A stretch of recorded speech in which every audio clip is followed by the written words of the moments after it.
বাবা সোহেল। কি মা, অফিসে যাওয়ার সময় পিছু ডাকো কেন? বাবা আমার ডায়াবেটিসের ওষুধটা না শেষ হয়ে গিয়েছে। ওহ মা, সেটা তো তুমি কাল রাতেও বলতে পারতে।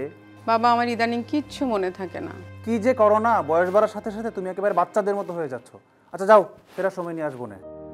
বাবা বাবা, কি মা? আজকে আসার সময় আমার জন্য অনেকগুলো মজার চকলেট নিয়ে এসো। আচ্ছা মা, আজকে আসার সময় তোমার জন্য অনেকগুলো চকলেট নিয়ে আসবো। ওকে। আচ্ছা বাবা, ওয়েট ওয়েট। কি বাবা?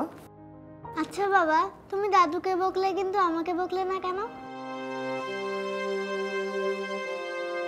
যত্নে থাকুক প্রবীণ, প্রতিটি দিনই হোক বাবা মা দিবস।